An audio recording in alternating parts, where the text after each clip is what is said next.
We have our highly anticipated blockbuster US Open fourth round match between Coco Gauff and Naomi Osaka. I'll break down this edgy matchup and predict who I believe will conquer in the concrete jungle. Plus, I'll discuss some upcoming challenges for our title favorites, Jannik Sinner and Igor Swiatek, and of course, talk about that huge win that Felix Auger-Aliassime got over Alexander Zverev. What's good? My name is Christian Bassnight, and welcome to Christian's Court, where I cover tennis from all angles. If you haven't yet already, make sure you subscribe and click that notification bell so you are notified whenever I post my day 8, 9, whatever day recap video. First, delving into this Osaka Gauff matchup and first talking about how they got to the fourth round. Coco, she earned her third round victory over Magdalena Frech, defeating the Polish woman 6-3, 6-1. I knew that this would be a pretty straightforward match for Coco because, first of all, this was going to be a day match, and I knew Coco would do better during the day than the night. But also, she dominated her last match against Frech at the Australian Open last year. Freck just has no weapons to challenge Coco, and it was hard for Magdalena because Coco was just playing pretty much lockdown tennis, not giving her as many unforced errors, and playing very much within herself, like she did ever since that Vekic first set from the second set on in that match. But Coco, she played a solid match, finishing with 12 winners to 18 unforced errors, whereas Magdalena, she finished with 8 winners to about, I think, 29-ish unforced errors. And it was also a solid serving day from Gauff. She went for a bit more reserved on her returning, which was smart because Magdalena is not really a big returner. And Coco, she made 76% of her first serves in and won 71% of her first serve points. And she had 4 double faults to 1 ace. Meanwhile, Naomi, she had much more of a tussle in her third round win over Daria Kasatkina, which she won by a scoreline of 6-love, 4-6, 6-3. It looked like this was honestly going to be a wash initially because Osaka obviously bageled Kasatkina, but Daria played pretty bad in the opening set. It was mainly her serve. It was horrendous. She hit 0 aces, 8 double faults, and served just 26% of her first serves in, which is horrible because Kasatkina doesn't even hit a fast first serve. So if your first serve is already not much, why are you serving that low first serve percentage? Anyway, she cleaned up her serving in the second set, and the second set itself, which is very much topsy-turvy. Kasatkina, she had a double break lead at 4-1, but then Osaka rallied back, and I believe she tied it up at 4-all. But then I think Naomi, she got a little bit nervous for sure because she knew, or I think she was cognizant that this would be her first major fourth round since winning the 2021 Australian Open, and that this would be a good opportunity for her to finally break that curse and get over the hump. Credit has definitely got to be given to Kasatkina for again raising her level in the second set and the third set, for her standards at least, but it ultimately came down to who was the better player, and that was Osaka. This was a big win for Naomi. As I mentioned, her first slam second week since 2021. And it's impressive too because she knew that while she was the lower ranked player, she was the favorite. So I think that was extra pressure added on her for this one. Now, looking at this Gauff Osaka matchup, it's going to be a tight one for sure. Coco will still be the favorite on paper, considering how she's the higher ranked of the two and has had more success at this level lately, but Osaka might be in better form right now compared to Gauff. She made the Montreal finals playing solid tennis, and I think comparing their tennis in New York, I would give Osaka the slight edge, as we all know that Coco has still been trying to work past her service struggles. Gauff leads the head-to-head 3-2, and they're tied at 1 apiece in the majors. Their last major meeting was at the 2020 Australian Open, which Gauff won in the third round. Their very first meeting was the 2019 US Open, which had that infamous post-match joint interview with the both of them. However, I'm more interested in their most recent meeting, Beijing last year in the round of 16, and that was a very pivotal match, especially for Gauff, as she went on to win the title. But Osaka was actually in control of the match. She led by a set and a break, 6-3, 4-3, but she ultimately had to retire after losing the second set due to a back issue. And there is still a debate going on of who would have won that match if Osaka was healthy. I do think that Naomi was outplaying Coco for sure for the first set and a half, but you never know. She could have folded when it came time to close. There were a few breaks and momentum shifts in that match, but Naomi was actually the more consistent of the two here, at least from the ground. And it was her first tournament with Patrick Mouratoglou, and she showed a lot of great rally tolerance, and she, again, more consistent than Coco, who this was her first tournament with her then new coach Matt Daly, and her serve and forehand were still very much under construction. but she was definitely trying to be a little bit more aggressive that event with her forehand side, and she was definitely a lot more error prone. Osaka targeted the Gauff forehand a lot, namely going up, using her backhand down the line to try to target Coco's forehand. And then once she sought the right opportunity, she kind of cracked the backhand cross court to Gauff, who was then stretched wide and in a more vulnerable position. I do think that Naomi will employ a similar strategy here, but I think to combat this, Coco needs to try to use her forehand cross a little bit more to pull Osaka wide. Gauff's forehand has improved and has stabilized a lot more, so I think that she'd have a better shot in those forehand to forehand rallies, and her forehand just wouldn't break down as much as it might have in Beijing. Naomi, I think that she will have the definite serve advantage, even if Coco does have a great serving day. Naomi's serve is just, it's one of the best serves on tour, and Coco's, of course, is still a work in progress.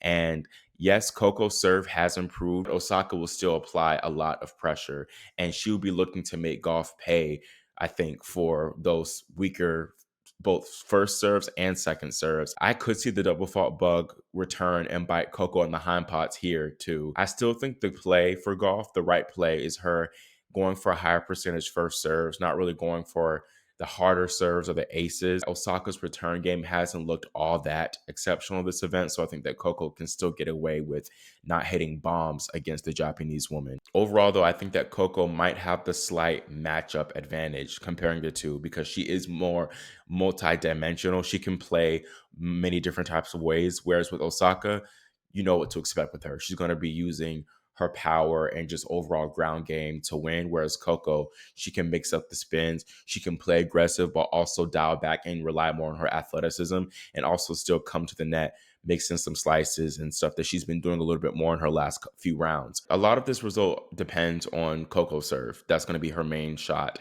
If she serves solid and doesn't throw in a lot of double faults, I think that she will honestly win this match. But I think that's a really difficult ask against Osaka. Honestly, I'm not sure if Naomi's form against Kasatkina will be good enough to beat Coco here.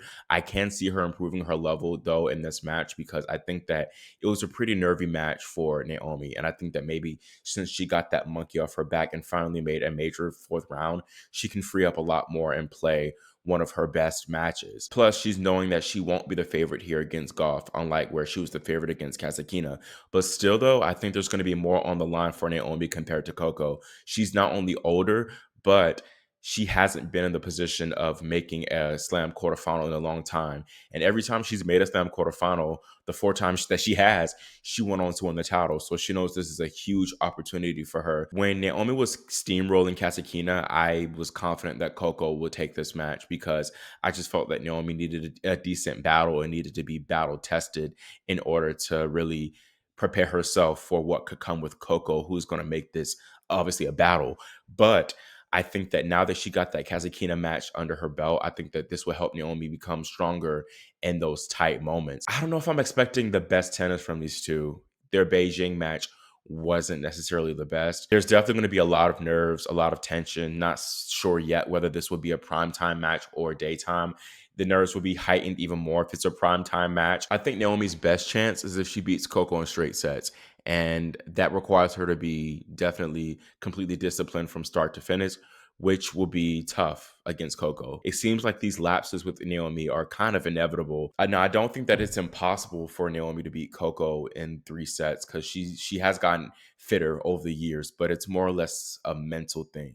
And I think that Coco is more mentally tough in these 3-set moments. It's an interesting one because if Naomi has those sloppy streaks like we saw in the second set against Meenan and against Kasatkina, Coco definitely will not be as generous, and I can see her run away with the match. However, on the other hand, if Coco has these service yips like she did against Vegic in the first set, Naomi probably won't be as generous either. And I just truly keep going back and forth of who I'm going to pick. Even now, I'm still teeter-tottering. And I was going to go initially with Naomi winning this one and 2 pretty tight sets, mainly because of the serve and pressure aspect with Coco. And while, yeah, she was able to control it against Freck, like I mentioned earlier, Magdalena is not going to apply as much pressure as a Vekic, or definitely not as much as an Osaka. So that was going to be my X factor in favor of Naomi. But then I looked at Coco's post-match press conference comments, and that was actually caused me to change my predictions, because she said that having those vulnerable moments like she had against Vekic that actually helped her. And she said it also kind of takes the pressure off now, knowing that she's already been vulnerable with the world and that she's been receiving a lot of positive feedback. But also she said that it's going to be a little bit less pressure on her because she knows that it's this one between her and Naomi will be really tight to call, and it can go either way. And those statements caused me to change my mind because they had me remember how Coco truly is a big match player. Not saying Naomi isn't, because she definitely is, but Coco,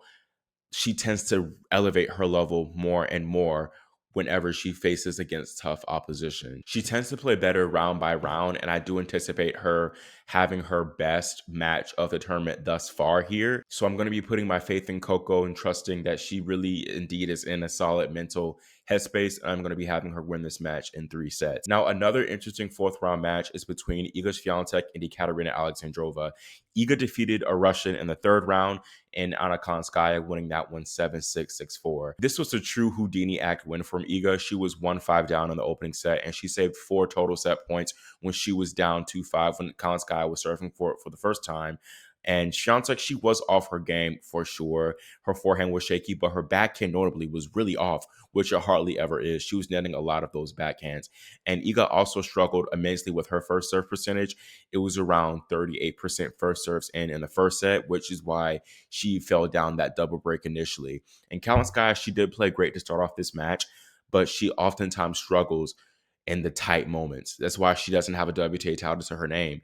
And her moxie she doesn't have that right now. She doesn't have that good moxie. And when you're playing against a champion like Iga, you've simply got to take your chances, because if you don't, they're going to come back and get you. And Swiatek, she just got better as the match wore on. Now, I thought that people were being a little bit too tough on Iga. People were kind of ishing on her form and saying, she can't win the tournament playing like this. I actually think that she can. I think that she can, mainly because I don't think that she played that poorly to begin with. Yes, the first 7 games definitely were not great form, but all that matters is that she fixed it in the end. And yeah, while she has not been 100% in her last few matches, I think that this form will still be good enough for her to win this tournament, similar to how she wasn't playing her best here in 2022, but still found a way to win. Now, her fourth round opponent, Alexandrova, has objectively played better tennis leading up to this fourth round, as she has not yet dropped a set, and she only dropped a single game against Laura Siegemund. Iga leads the head-to-head with Ekaterina 4-2, and they have been a few tight battles between these two. Now, Alex, I think that she has the game and has what it takes to get this win over Swiatek, but the question is, will her mind allow her to get this win? I say that because she has never made a slam quarterfinal despite being a mainstay in the top 20 for so long. Speaking of top 20, she has a horrible 0-12 record against top 20 players in majors. Will this finally be her time? Again, I can see it, but I'm going to go with no. I'm going to be having Iga win this one in 2 tight sets. The winner of this Swiatek Alexandrova match faces the winner of Amanda Anisimova and Beatrice Haddad Maia. Amanda, she clinched her first U.S. Open second week appearance when she took down Jacqueline Christian 6-4, 4-6, 6-2. Haddad Maia, meanwhile, had a much straightforward time out there. She dismantled Maria Sakkari 6-1, 6-2. It's now been going on for 4 years now that Maria last made a slam second week. Truly unfortunate.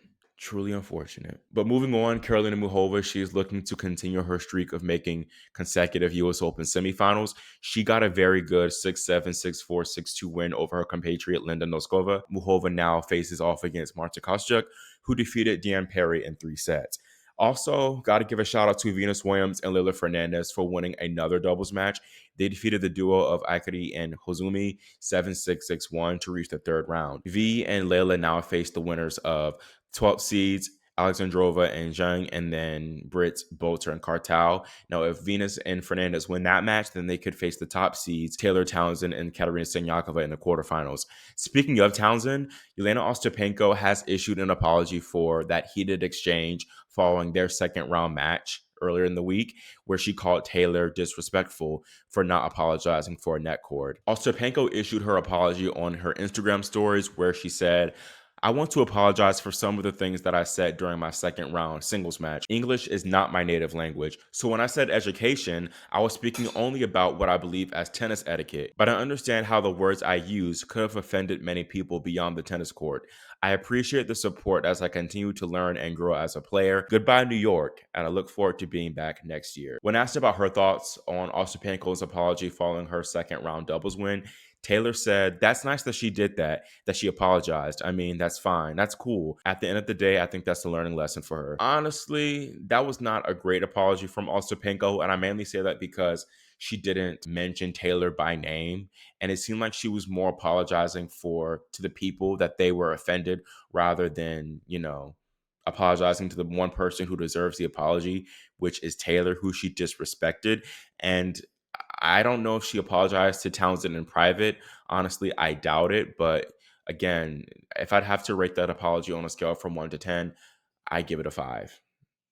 Actually, 4. I was being generous with the 5. But I guess accepting those scraps, at least she apologized. And now we can move on and focus on Taylor since she's still in both singles and doubles here. Moving on and talking about the men's side, Jannik Sinner, the top seed and defending champion, he was tested a lot in his 5-7, 6-4, 6-3 victory over Denis Shapovalov. I was very impressed by Shapovalov. Aside from his game, his mental toughness throughout this match was very impressive. As he led Jannik by 5-2 in the opening set, and Jannik, he stormed back to level it at 5-all. And yet, while yes, Jannik, he did play shaky service game to get broken and ultimately put Shapovalov in position to close out that opening set, Denis still never gave up, and he played a great match through and through. Up next for Jannik is another guy with a lot of flair and firepower, and that is Alexander Bublik. Bublik defeated Tommy Paul 7-6, 6-7, 6-3, 6-7, 6-1 to reach his first US Open fourth round. This was a real high quality match, and Bublik was the stronger player for much of it, but credit to Paul for hanging in there and at least forcing a fifth set after that grueling 4.5-hour win over Nuno Borges. He definitely felt it in that fifth set and faded away and was not the same physically. Bublik has served once again as the shining star. It's been the shining star throughout this entire tournament, as he has yet to be broken in his 3 matches played thus far. That is 55 consecutive service holds for the Kazakhstan. Although that streak is likely to get snapped against Jannik in this fourth round matchup, although I think that Bublik does have a decent shot to get the win. He won their last meeting in Halle in the second round this year by a score of 3-6, 6-3, 6-4. But like Bublik said, beating Jannik in best of 5 is just a completely different animal. That's going to be a tough ask. Alexander is on an 11-match win streak, and he's playing the best tennis of his life right now. But Jannik, I think, will be 100% prepared for the danger of Bublik. And I think that it would be good for him, actually, that he didn't play his best tennis in the third round, because whenever he tends to struggle, especially with his serve in a match and still gets through, he tends to be really on point that next match. So I expect a supreme Jannik Sinner in this fourth round. I'm going to be having the Italian take it in 4 sets. Another Italian, Lorenzo Musetti, is into his first hard court major fourth round, although he didn't get the win in the way that he may have wanted or imagined, as his compatriot Flavio Cobolli retired when the score was 6-3, 6-2 to love due to a right arm injury. Cobolli played 2 back-to-back 5-setters before this match, so it was going to be a tough ask for him regardless. Musetti now gets Jean-Marie Munar, who defeated Zizou Bergs 6-1, 6-4, 6-4, and Munar is into his first slam second week. We experienced a couple other mid-match retirements aside from Cobolli. Kamil Majicek was forced to retire down 3-5 in the opening set when he was facing off against Leandro Righty due to an issue. Kamil did make a few new fans, though, not only with his run, but his good gesture, because there was a viral incident where Kamil, after one of his matches, tossed up one of his hats up to the crowd, and a grown man took the hat from a little kid and just stuffed it like a sleazeball. But luckily, Kamil saw that video online and asked for people to try to get the boys identity. And before his third round match, he met up with the boy and had a nice moment with him. So great gesture from Kamil. Leandro Righty, by the way, he's ranked 435th in the world, and he is the lowest ranked man to reach a major fourth round since 2002. The Swissman, he takes on 8th seed Alex de Minaur, who got the win after Daniel Altmaier retired down love 2 in the fourth set. Closing out this video and talking about probably the biggest result from the day, and that is Felix Auger-Aliassime taking down the number 3 seed Alexander Zverev 4-6, 7-6, 6-3, 6-4. This marks Felix's first ever Slam top 5 win, which is kind of crazy, but it's also his first Slam second week appearance since the 2024 Roland Garros Championships. This result really all stems from Felix's mentality. He actually looked hungry to get the win with his demeanor and fight, and that translated into his tennis. He played much more aggressive, especially off that forehand, and he took it to Zverev, who was once again a bit too passive in this match. Felix hit 50 winners to 35 unforced errors, and he had the full crowd support after Zverev complained and nagged about the electric line calling system. Again, I was very impressed by Felix's fight. He was down a set point in the second set tiebreaker, and I thought it was done for him. I thought, okay, another straight sets loss from Felix that he maybe could have pushed Zverev a little bit more. But he grinded through that second set and won it. And when he won that second set, he won the match pretty much. Zverev was rattled, and he got broken his very first service game of the third set, and Felix kept his foot on Alex's neck. And Zverev ultimately faded away, but I really loved FAA's reaction after the match, how he pointed to his ear, was like, what y'all have to say now? And, was doing the finger wags, really like that. And I think that shows that he is aware of all the talk and chatter about him, and he wants to prove the naysayers wrong, and I'm glad that he's finally doing that. Up next for FAA is Andre Rublev, who got the 5-set win over Coleman Wong. Rublev leads the head-to-head with Felix 7-1, but I think that Felix does have a strong shot at getting his second win over the Russian. Not only does he have a lot of confidence from this Zverev win, but I think that he'll have more in the tank too, with Rublev coming through that tough 5-setter again against Wong. That's all I have for my US Open Day 7 recap, and give me your predictions on who you think will take the Gauff Osaka matchup. Also, let me know if you think that Iga and Jannik will get tested a lot in their 4th round matchups, or do you think that they'll kind of breeze through relatively drama-free. Again, make sure you subscribe and click the notification bell so you are notified whenever I post my Day 8 recap video. Thank you all so much for watching and for your support, and I'll see you all next time here on Christian's Court.